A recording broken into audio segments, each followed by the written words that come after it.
Yes. Oh, hi, everyone. Today I'm introducing myself. I hope everyone is very well and it's good to see you. Welcome everyone from wherever you are joining us. You might be here in our continent of Africa, very welcome. Maybe in the diaspora in other parts of the world, also very welcome. It's my pleasure to welcome you to our Thursday evening training. As always, it brings us much pleasure to spend this 1 hour with you and to share some ideas and knowledge about our business and our products. As you know, our business runs on new blood, and I want to especially welcome the new distributors who have joined us in the course of maybe this past month, or in the course of September. And just to inform you that we like to spend this time so that you get to know our products better and facilitate going out to share the products and to use them yourself in your own home and your own life. So as you might have noticed from your invite, my session today is going to be dealing with metabolic health. That is the health of generally speaking, the processes that keep us alive. So I will start by giving a simple definition of metabolism, which can be described as all the processes in the body that maintain life. So there are many processes, of course, but they all work together to maintain us in our life. So they may be many, but their aim is one, which is our ongoing life, as well as our good health. So a healthy metabolism is able to deal with our ordinary requirements, that is just our day-to-day living, but also it is able to bounce back when we have a challenge, like let's say now we have the pandemic, which is going on. We may pick up the virus, but a healthy metabolism and a metabolism that is working well is going to assist us in being able to fight and to recover and to go on. Another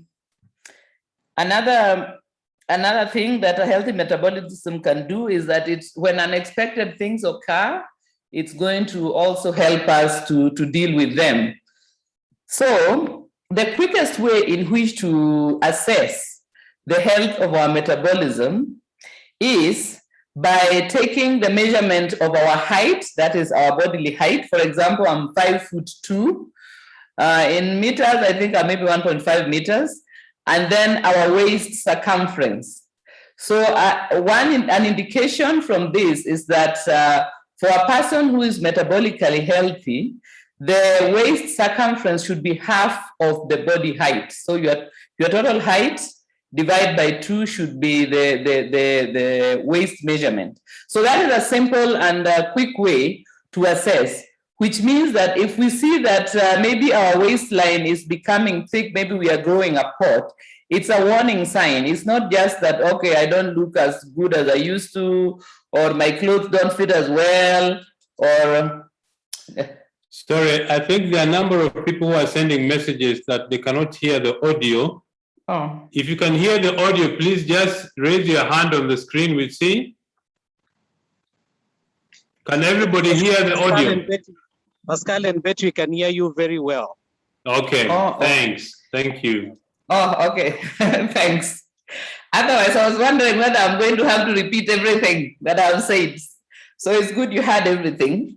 So just to go on, I was saying that a quick way to assess the health of our metabolism is by taking our height, divide by 2 should be the healthy, if our waist is half the measurement of our height, then we know that our metabolism is working correctly, because that is one of the first indicators that there is something happening in our metabolism that is not so well. And if we take that as an indicator, it can help us in maintaining a healthy metabolism. Of course, there are other measurements. For example, our blood pressure is another one that will tell us, and also our blood glucose is another useful measurement for our metabolic health. Of course, things like the blood pressure, you can get this from a pharmacy. you can go to a pharmacy and many of them can measure your blood pressure for you, or a dispensary. As for the blood sugar, you might need also to go to the pharmacy or to see a doctor. But all these are indicators as to how well our metabolism is doing.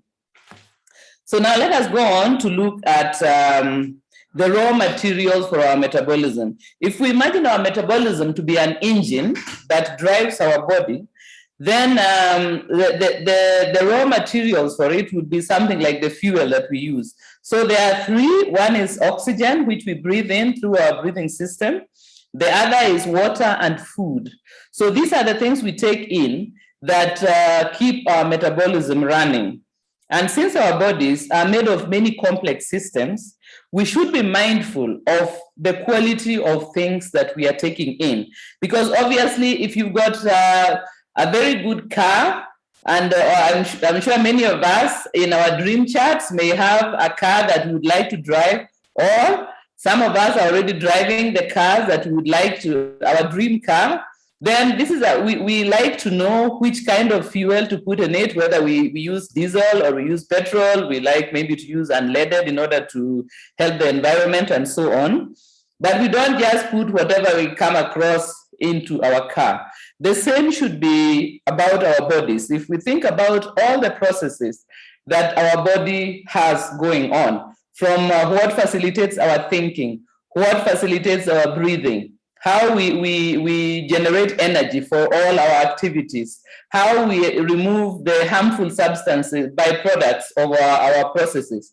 All these and many others are taking place in our bodies, which means that it's too complex of a system for us to just put whatever we come across into it. But unfortunately, we now find ourselves in a situation where our food might not be an obvious choice, that I'll just eat whatever is in front of me or whatever I see that seems like a good idea. We have, for example, to start the habit when we go to the shops of reading labels so that we know some of the contents of our foods. We have to be a bit picky about eating processed foods and so on. So it's become a little bit complicated. And food and drink are the place where we have got a choice. Of course, all of us have to breathe in oxygen. We can't decide to breathe in carbon dioxide like the plants. We have to breathe in oxygen, so we don't have a choice there. The only thing we can say is the quality of air, to try to get the best quality. Let's say if we are living in a polluted place, maybe one of the things in our dream chart would be to move to a better place, a better part of the country or of the city where the air is cleaner and so on. But always we all require oxygen as the gas for burning the fuel in our metabolism. But in terms of food, that is where food and drink, that is where we make our choices. So that is where we'll focus maybe some of our attention. And just to finish this section by saying that the complications that make it necessary for us to discuss a healthy metabolism is that the modern food production, as well as storage and processing, have become problematic for the quality of food that we get. And these problems can overwhelm our metabolism and lead it to malfunction. And then we may become sick with certain kinds of sicknesses, the ones we normally refer to as lifestyle-related sicknesses. So we have got diseases like type 2 diabetes is one of the ones that come as a result of metabolic malfunction. Many of the autoimmune illnesses that maybe those of us who have been attending this training for a while have heard me mention are related to the problems with the functioning of our metabolism. So a wise old man called Hippocrates, is called the father of modern medicine, said, "Let your food be your medicine, and let your medicine be your food." In other words, what he was saying is that our food should first and foremost be beneficial for our metabolism. Whether it is attractive or appetizing should be secondary. The first consideration should be, is this going to benefit my metabolism? Because if it doesn't, it means that further down the line, I'm going to have serious problems and it will not have been worthwhile to have taken in that food. Another thing that has led to these difficulties is that in order to make food production profitable, a lot of things are being done to our food that is giving them a longer shelf life, giving them an attractive appearance, making them extremely delicious and palatable. And so we have a losing battle, especially with our children, that we find if they start using this food from an early age, it becomes very difficult for them to make good food choices. And as we grow older and the problems start accumulating, many of the times when we go to the doctor, we'll be told you have to change your diets. And if we have the habit of eating inappropriate foods is very deeply ingrained in us, it becomes very difficult to give up some of those foods that are harming our metabolism. So we will remember simply from our biology classes years ago that we were told that foods are divided into 4 groups. We have got carbohydrates, which are the fuel foods. They are found in grains and starchy vegetables as well as fruits. And they are what we burn mainly to provide energy for our body metabolic processes and our activities of life. Then we have the proteins, which are the growth and repair foods. These ones are found in the different kind of animal meats and also in certain plant foods like seeds and nuts and so on. So those help our bodies to grow and to repair when there is damage. Then we have the fats or lipids, which are storage foods. These are found from both animal and plant sources. And they are used for storage as well as for many processes within our bodies, such as the making of hormones and insulating our nerves, because our nerves are coated with fat. And by the way, our brain itself is made of fats. So the fats also play an important role in our bodies. Then the final ones are the group I'll put together as vitamins, minerals, and phytonutrients. These are specialized foods that help our bodies in many different processes. That, for example, in detoxing, in neutralizing harmful things within our body, as well as in building bones and so on, helping us to resist illnesses and such like things. So we know that those are the foods that are supposed to be part of our diets. And so with that knowledge, the thing that remains is for us to make good food choices. So, of course, we know that over the many, many years, since the times of our great-great-great-grandfathers, mankind has found ways to process food to make it more palatable, to make it more digestible, and to make it more absorbable. A simple thing is, for example, the raw meat is not as palatable as cooked meat. So by our ancestors discovering that by cooking meat, we made it more delicious and more edible, and even it helped us to preserve it, then this was a good kind of processing because it made the food even more beneficial to our metabolism. Then we also see that some of the processes help the foods to be durable and transportable. So on our African continent, we know that in many cultures, they would dry up the meat. In Luo, it is called alia. Here in South Africa, we call it biltong. And the drying of the meat made it possible for it to be kept without refrigeration for long periods and even to be carried on journeys. Then, of course, we have other things. Drying, for example, of grains made it possible to keep the grains for long periods. We could it was also easier to transport certain things once they had been processed to some degree. And then, of course, some of the foods, when they were processed, they become more attractive and more appetizing. So for this reason, processing in itself is not a bad thing. It's the way and the degree of processing that can become problematic. But I think all of us, if we think about our foods, many foods are processed to a certain degree. And this is not always a problem, but sometimes it can become quite a problem. So for that reason, we're always talking about natural foods being the best for our metabolism. And what we refer to as natural food is that it's easy to recognize them because they are minimally processed, and you can know what they are because they are not too different from their original source. So those are the ones that should form the bulk of our diet, because our metabolism has evolved to use them and knows how to use them. The foods which have been processed too much, let us say, for example, refined sugar, the sugar that we find in a packet, we did not evolve to use it well. So what will happen is that we can take large amounts of it without getting full, because our metabolism has got no marker for telling us that you have had enough of it. So we can take large amounts of it. On the other hand, if we are eating something like a fruit, it is also sweet. But by the time we have eaten 2 or 3 bananas, we start feeling like, okay, that's enough. Or by the time we have eaten maybe a certain amount of vegetable, we start feeling that our belly is stretching. That is because our metabolism has evolved to deal with these foods and is able to tell us that, okay, that is enough of that. I have what I need, so you can stop eating now. So that is how the overprocessed foods pose a problem for our metabolism. We have not evolved to use them, which means that we do not have markers to tell us when we are going overboard with them.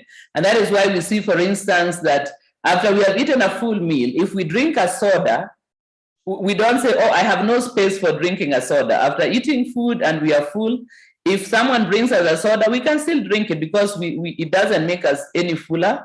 And that is an example of a food item that has been processed to a degree that our body is not adapted to deal with it.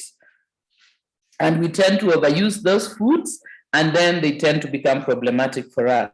So, of course, apart from natural foods, the best drink for our metabolism, the one which our metabolism is well adapted to, is plain, clean water. And we need plenty of it because all our metabolic processes, all of them, take place in solution. And the solvent is water. So we need to take plenty of water because, in fact, our body is, if we look at the percentages of what makes our body, about 60% of our body mass is water. And we, especially here in our continent where it tends to be hot, we tend to lose quite a bit of water. And so the habit of taking in plenty of water is an important part of keeping our metabolism healthy. There are other drinks, of course. For example, there are teas, which have got their benefits. We have bone broths, which I'm always recommending. It's a cultural food that we have had, or many of the human cultures have, not only the African culture. And they provide benefits for us. We have got soups that we make, which are also beneficial. Unfortunately, other drinks that we can take are things like milk. But unfortunately, there are people for whom milk does not work well. So if you are having certain metabolic problems, this is one of the areas you can check whether milk likes you as much as you like it. Some people may react badly to fresh milk, but they do okay with the fermented milk because it's more in their cultural food group. Then another culprit is fruit juice, which is a highly refined food because it has been taken out of the fruit in which it normally exists and separated from it. So that is an example of overprocessing. And because of that processing, the fruit juices tend to have too much sugar. And the ones we buy tend to have additional sugar or additional very sweet fruits to make it more palatable. And for that reason, it is another food that we should keep at a minimum. Today's, the fruit juice that you buy in the shop today is not really different from soda. So there is a cautionary there because sometimes we think that because it is fruit juice, it is better. Of course, nutritionally, it will give you some vitamins and so on. But for your metabolism, it will not work so well, especially if you already have some difficulties with your metabolism. Then another thing I wanted to mention is that Apart from being careful about what we eat to maintain a healthy metabolism, another thing we need to consider is the frequency of eating, our meal timings. Our digestive system needs a break now and then from digesting food. So we should discourage the habit of eating continuously, eating between meals, and eating at all times. It is good for the system to have a break in order for it to do other maintenance things within it so that it can function more effectively. Any system requires a break. Even our brain, which is always at work, during our sleep is a time when the brain is able to clean itself up and become sharper. We have talked about this in other sessions. Our detox takes place at certain times, and we need to take breaks from eating so that our digestive system can have time to sort itself out and to function better. Of course, small children and people who are ill will need more frequent meals and may need to arrange their meal times according to their medications. Another thing just to mention in finishing is portion sizes. When we are looking at our meals, we should aim for satisfaction, not fullness, because satisfaction tells us that, okay, we have eaten enough. Fullness means that there is no longer any space. So there is a difference, and our aim is usually for satisfaction rather than fullness. We should make the habit of chewing our food thoroughly, because chewing is the first step of digestion and enables the food to be digested well.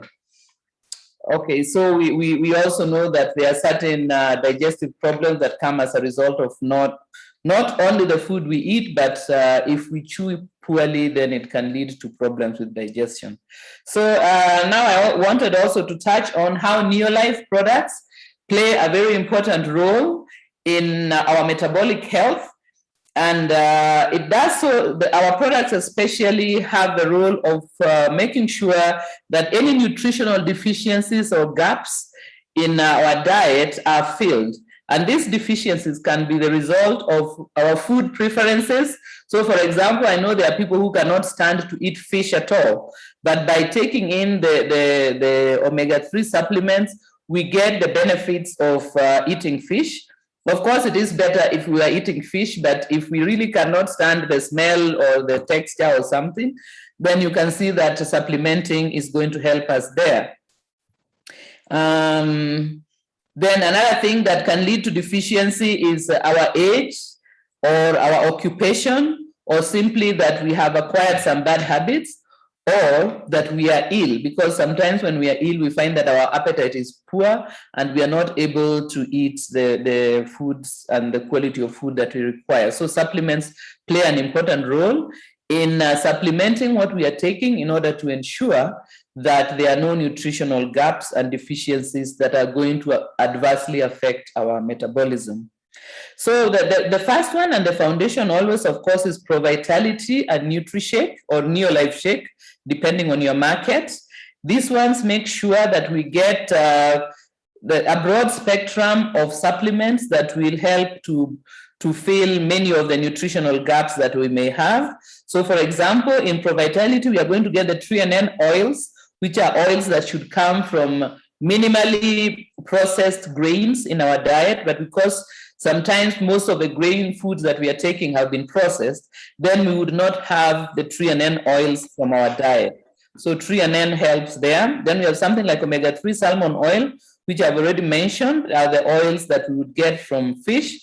And these are the oils that are very important for brain development and also for keeping our metabolism from becoming inflamed. So omega-3 is in the ProVitality. Then we also have carotenoid complex, which is a concentration of phytonutrients from red and orange fruits and vegetables, which helps to support our immune system and also help in detoxifying us. Within ProVitality, we also have multi, and this one contains a variety of minerals and vitamins which help to boost our mineral and vitamin content in our diet. So if we start with ProVitality and then with Neolife Shake, we see that Neolife Shake has got all the full range of amino acids which our body is going to use to manufacture its proteins, which it will then use to repair and build our bodies up, and for the young people to grow, or the people who want to become more muscular and more well-built, they use this protein drink for that. So by taking these two, we have a good foundation of supplementation to support our general metabolism, because you can see from what I've listed that we'll be doing everything from feeding ourselves at a cellular level by the tree and N oils, make sure that our cell membranes are in good condition to absorb what needs to go in and to expel the byproducts of our metabolic processes. So tree and N works there. I already mentioned omega-3 and the other ones. So if you start with the Pro Vitality and NutriShake, you've got a very good foundation. This is not something that we keep aside for someone who is sick. This is the basics that everyone should aim for in order to support a healthy metabolism. And remember, a healthy metabolism means that everything is working well and is able to deal with what comes along, whatever comes along in our lives in terms of maybe health challenges and energy requirements. And then I want to mention a few others. Chelated zinc is very important because it helps in very many processes, which I will not mention all of, but I'll mention the making of hormones, the supporting of our immune system, and also the healing of internal wounds. Chelated zinc plays that role. We know that the male hormones are given a good boost by the supplementation with chelated zinc, and we even know that of late we have found that chelated zinc is very useful to help us to fight against the pandemic. Then for the children's supplementation, I wanted to mention Vita Squares and VitaGuard, which are their general supplements. These are for children who are not yet able to swallow the capsules and tablets. These are chewable and dissolve, so they are suitable for children. There is also All C, which is a chewable vitamin C that children can use.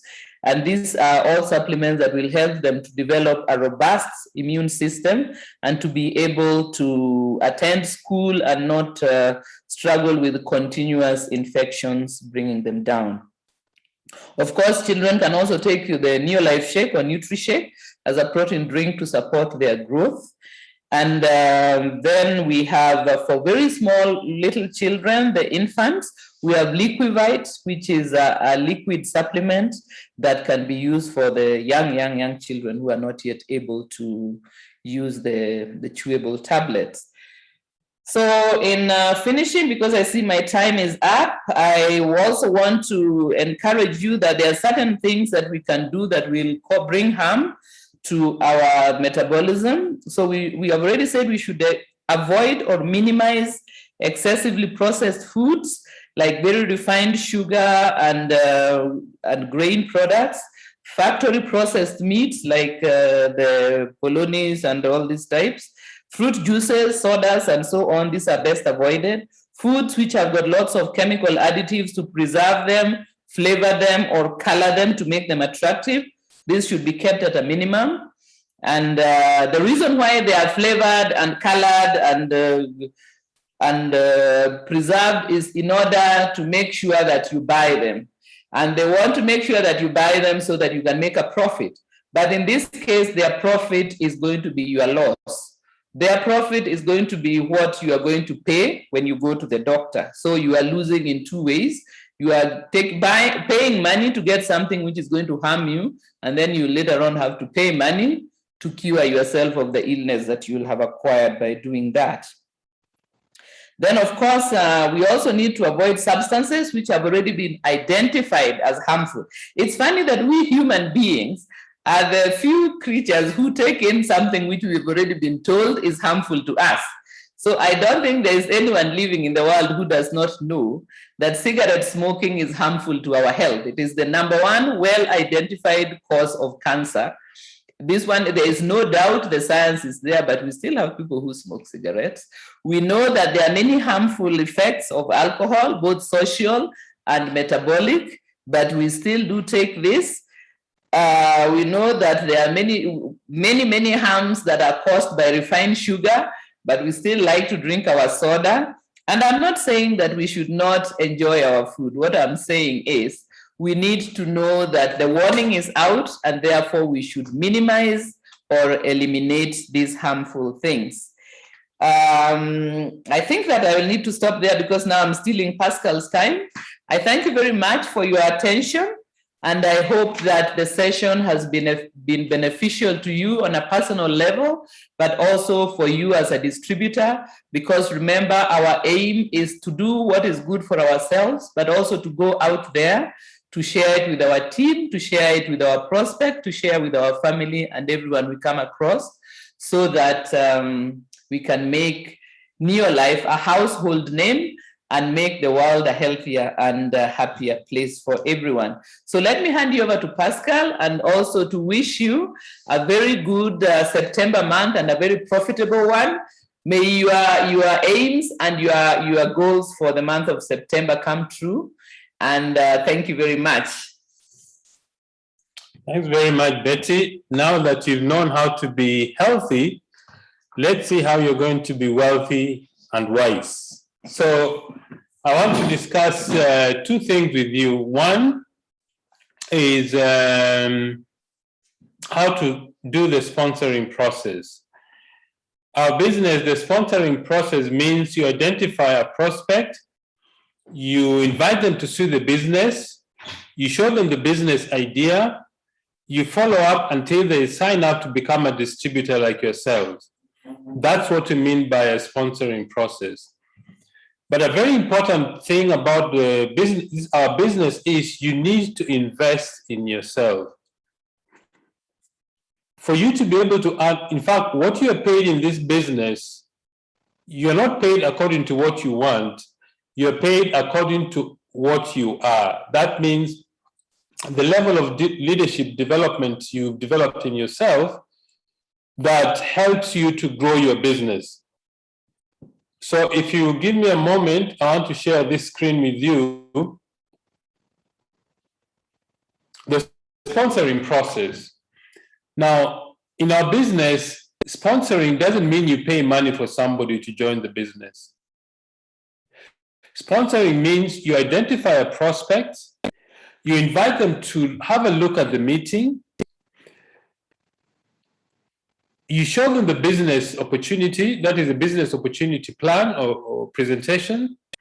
After they have seen the business, then you follow up for them to make a decision whether to start the business or not. And there are three possible outcomes that you're looking at. One is yes, they said yes, they want to do the business. Two, they say no, I don't want to do the business, but I want to use your products. Or three, I'm not interested in the business nor the products. So any of these things is possible. But I also want to add a fourth one. Somebody may say no. Your next comment should be, okay, do you know somebody who wants to make additional income or who wants to lead a healthier lifestyle? So when somebody says no, remember they are not saying no to the business to you. They're saying no to the business at that very moment. They may not be ready to start the business. But if you give them an alternative, or if you keep in touch with them, you will find that situations in their life may change, that they may actually want to look at the business again. Okay, so before I start the sponsoring process, I'm addressing this comment especially to new people, or those of you who are attending this meeting and are guests and have not joined the business. What is the core of our business? What do we really do in our business? What we do in our business is we build a network of people who use products. That's what we do. For example, if you look at very large retail chains like ShopRite, Checkers, or Naivas, or Tuskys, I understand Tuskys went under. They build branches, they open stores. Why do they open stores? They open stores so that they can penetrate and that serve a lot of customers around any market. What we do in our business is similar, but with these two differences. One is that households have become branches. That's one. Number two, you can actually start your own branches. You see, somebody who is working in ShopRite or Naivas, they are just paid a salary. They are not paid a commission on the volume of products that are sold through that branch or that store or opening. Our business is different. The company gives you an opportunity to build a network of customers, and you are paid for the number of customers that you bring to Neolife. So our business is, we build a network of people who use products, and in return for that effort, the company pays you a commission or pays you a percentage of what they would have paid an advertising company. That is the essence of our business. The other essence of our business is, if you want long-term success, is to get a large number of people doing a few simple things on a continuous basis, on an extended period. That is what our business is. Betty and I have been in this business for 25 years. And for the last 25 years, we've been talking to people, some join, some don't join, some become customers, some not. But as a result of the people we've spoken to, we've built a considerable size of business of people who use the products. And at the end of the month, the company pays a small percentage of that business. That is what our business is. Now, how do you build this network? How do you build a network of people who use products? The first thing you need to do is you need to have a prospect list. That is, people whom you expect or people you know that you want to bring into the business to become users of our products. So we recommend a list of 100 people. Now, we are not saying you need to sponsor 100 people. It means you need to generate a list of 100, and you're going to speak to them one by one. Okay? The next thing you need to do is to learn how to invite people to see the business. Inviting simply means ask a qualifying question. The qualifying question is this: Peter or Jane or Kamau or Fagbeni, are you open to look at a way to generate extra income? That is a question you need to ask. Okay? When you ask that question, most people will say, yes, I'm open to look at it. And then the next thing you need to say, look, that we're going to have a meeting on such and such a date at such a venue, or we're going to have a meeting, a Zoom presentation. I will send you a link so that you join the meeting. That is the way to invite. And I suggest that use the third-party tools as much as possible. What are third-party tools? Third-party tools are professionally prepared videos, magazines, brochures, something that is done professionally that lets you invite a prospect to look at the business. Okay, that is why you need to use the system as much as possible. Use the tools because they are professionally done. Even if you are new in the business, you can invite somebody to have a look at the business. You can tell, look, I've started a business, I'm still new. This is the link, attend the meeting on Monday. If you're in Kenya at 8 p.m., if you're in Nigeria, 6 p.m., in South Africa, 7 p.m. on Monday evening. So you're inviting the person for the business opportunity presentation, BOP. And the reason you do that is that because most of the BOPs are done by somebody who is trained and does it professionally, so that the work of presenting is left to somebody else. Your job is to invite your prospects to see the business. I would recommend that if you're doing the business part-time, invite 3 to 5 people on a daily basis for the next business opportunity presentation. Not everybody will say yes, not everybody will come and join the meeting, but you need to invite 3 to 5 people on a daily basis. Once they have seen the business, if it's a Zoom presentation, you have little control of the dynamics of the business. If it's a person-to-person presentation, they go to a venue where there are 20, 30, or 40 people, I would advise the following. Number one, dress with the business, have a business code of dressing. Either professional dressing or smart and casual. Because remember, the way you look will give an idea of how seriously you take this business. So invite your guests, dress properly, be on time, if possible, sit in front. Okay? And always sit next to your guest. You will notice that a lot of our presentations, the speaker repeats the same thing you've had before and probably uses the same jokes. The idea, the reason we do that is that so that the process is duplicated. Somebody who have had the presentation many times can actually go and do their own. That is the reason we use a standard presentation. Okay? And then after the business opportunity presentation, you need to do a follow-up to close your prospect. How do you do the close-up? The close-up is you ask your prospects 4 basic questions. Number 1, did the business make sense? Number 2, what did you like most about the business? Number 3, do you see yourself joining our business or becoming successful in our business? If the answer to these questions is yes, you go to step number 4 and you tell your prospect, it appears to me that you're ready to start the business. Here is the application form. Do you want to use my pen or yours? And when are you going to get the money to get started?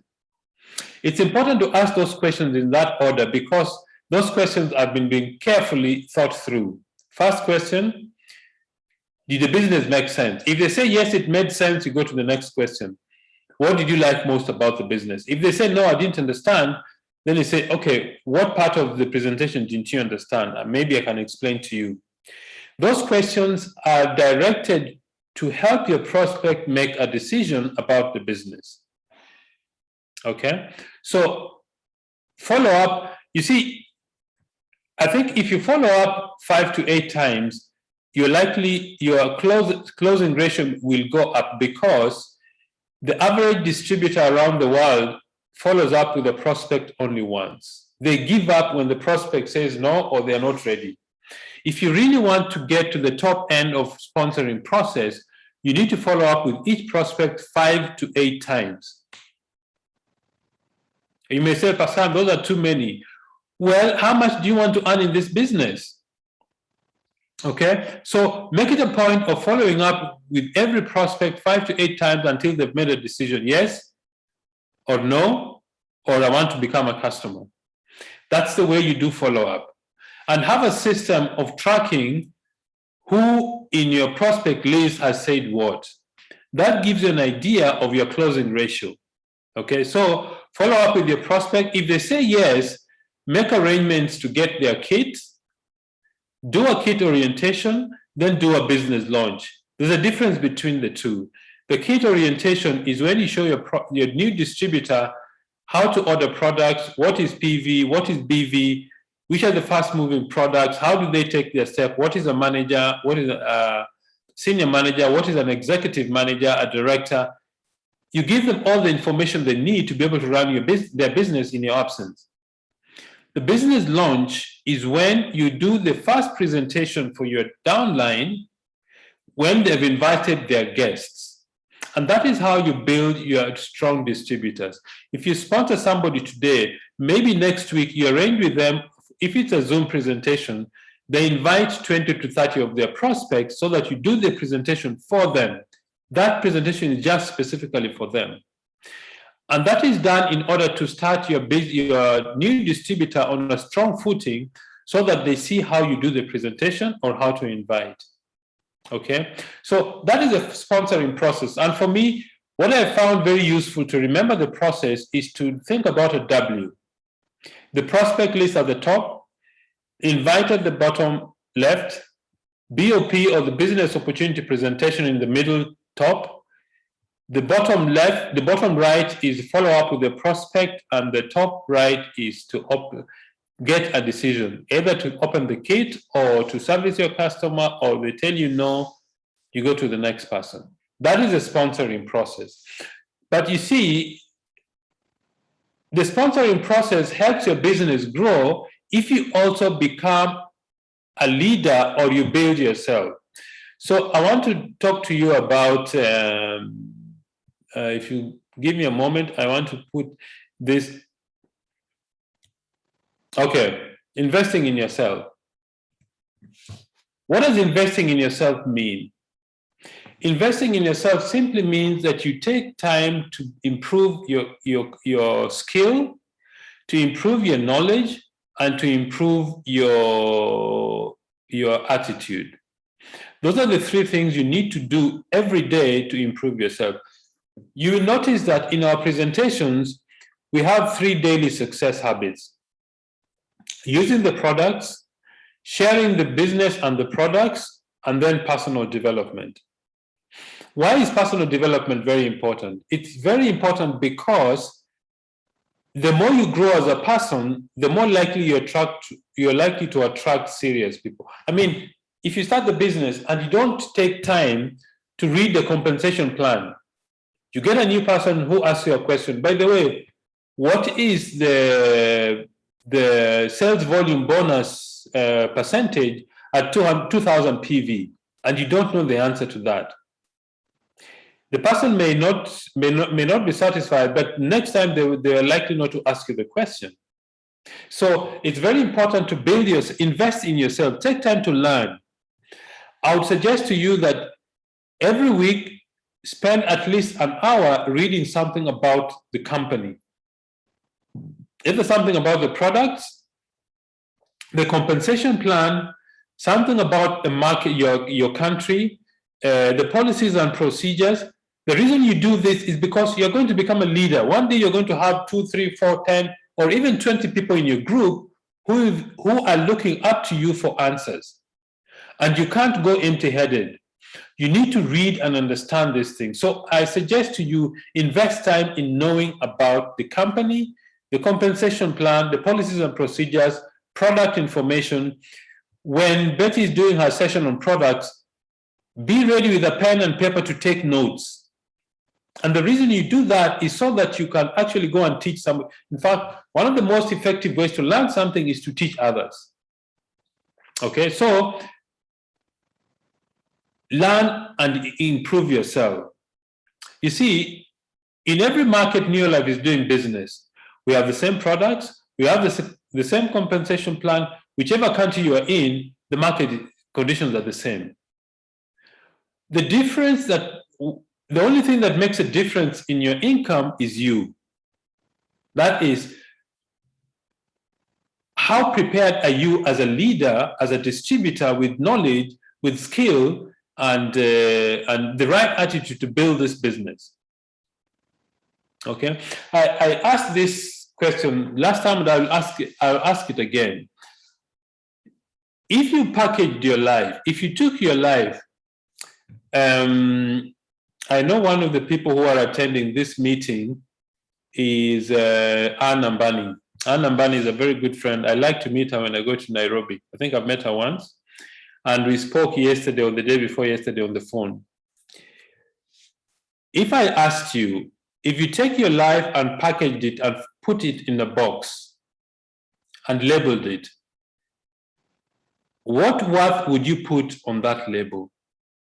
How much would you put on the label? I know you cannot measure human life. It's not possible to measure the capacity, the gift, the cost, or the value of a human being. You can't do it. It's limitless. But for our academic purpose, if you took your life and packaged it in a box and labeled it, what value would you place in that box? Okay? And that will give you an indication the seriousness with which you need to take yourself and the business.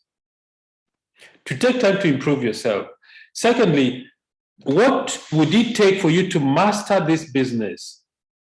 You see, psychologists and experts who have studied very successful people have come up with something called the 10,000 hour rule. That means if you practice something for 10,000 hours, you will be the top class in the world.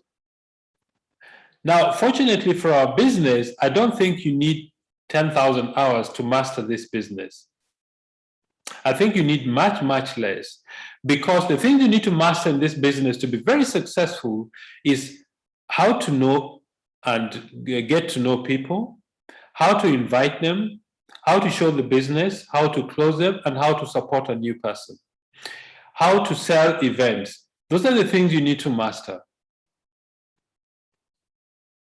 The other way to invest in yourself is this: set aside an hour a week just to think. Thinking is something that is not very easy, because we tend to do things without actually putting time to think through what we are doing. We do most of the things by habit. So take time to think, take time in a week to think, where are you going with your life? In 2 years' time, how much would you like to be earning from this business? Where would you like to live? What kind of legacy do you want to leave for your children? And then, do you have a study program? You know, I remember when I was graduating from the University of Nairobi, at that time, the late President Moi was the vice chancellor. Oh, sorry, was the chancellor for the university. And he would say, I give you this degree and to do and study all that appertains to this degree. And I was wondering, I've just finished 3 years of very rigorous study. Why am I going to study again? Little did I know that the degree you get is just a beginning of a lifetime of study. And I've discovered that if you really want to be successful in life, you need to have a constant study program that is related to your life goals. What are your life goals? And therefore, your study program, what is it directed to? So spend time. I would suggest buy a book every month or every 2 months. Buy a good book to read. There are excellent books there that your leaders are going to recommend to you. Think and Grow Rich, How to Win Friends and Influence People, Go Pro. They're very, very good books. And then, number one, practice speaking. You need to practice and become a good speaker. I know many people don't like speaking, but if you're going to grow a team, if you're going to be a leader in this business, at one point, you're going to be able to speak to your team. Even if it's 2 or 3 people, learn how to speak. Number 2, learn how to motivate and lead your group. How do you do that? By example, by doing what you expect your downlines to be doing.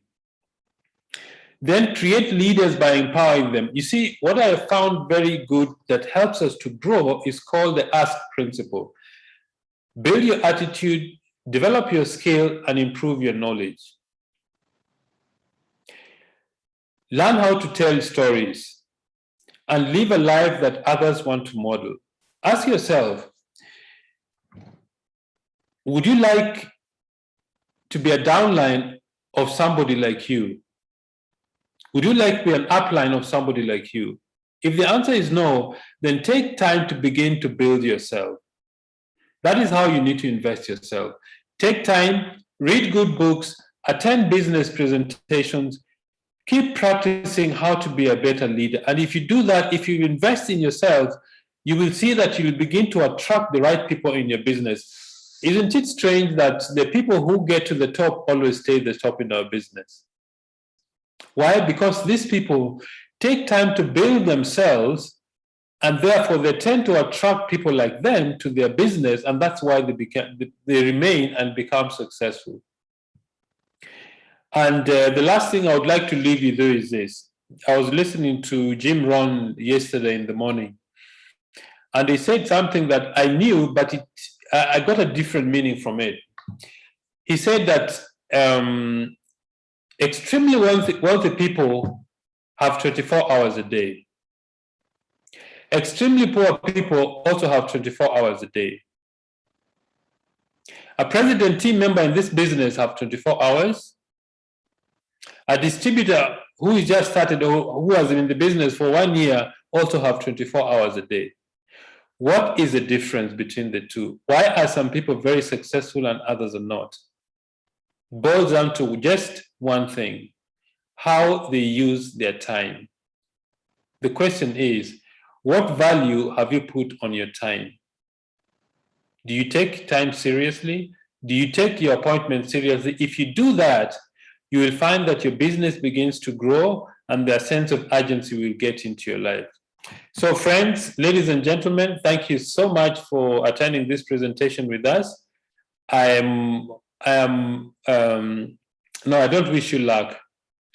I wish you the best for all the effort that you put in the business, that by the end of September, you'll achieve the goals you set for the month. Paul, I hand over back to you to end our meeting. Thank you so much. I really appreciate it. Wow, thank you so much, Pascal and Betty, for that session that you have been able to take us through, the session of health and also the session of business building. They have come very clear to us, and I know the distributors on the call today, there were over 300 of them. They have been able to benefit a lot, and especially on the sponsoring and how to position your business there. And I know those are some of the tactics and things that we wanted to learn so that we can be able to continue to build our business in different countries. So we just want to thank you so much for that training. It was powerful. I can see the messages on the chat. People have really been able to learn a lot. So we thank you so much for that. So I just want to remind our distributors about a month end of September. The first day is on the 1st of October. It's going to be on a Friday.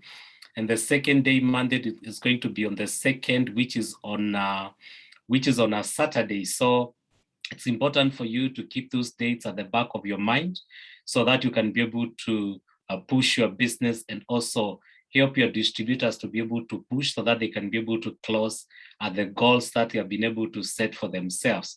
So I just want to say thank you so much for logging into this call. Tomorrow we have our Swahili presentation, which you don't want to miss. If you have people who can be able to who are Swahili speaking, please make sure they come to the call tomorrow, and that is a guest, so that we can be able to share with them how this opportunity works. And at the end of the day, you can be able to sponsor 1 or 2 people. Remember, we always say the best formula of sponsoring in our business is to make sure at least every month you have 3 people joining your business. And that would be a very good place for you to start, because you'll be able to get managers and senior managers and directors coming to your business. So that is something you want to do. So every other time you have a business opportunity presentation, you need to make sure you attend with some guests so that you can be able to get to share opportunity with them. So I just want to thank you so much, and to say a good night to each and every one of you. See you soon. Continue pushing your business, and all the best as you close the month. Thank you so much from me and Pascal and Betty. Good night and bye-bye. Thank you, everybody. Thank you very much. Thank you, Pascal. Good night. Good night.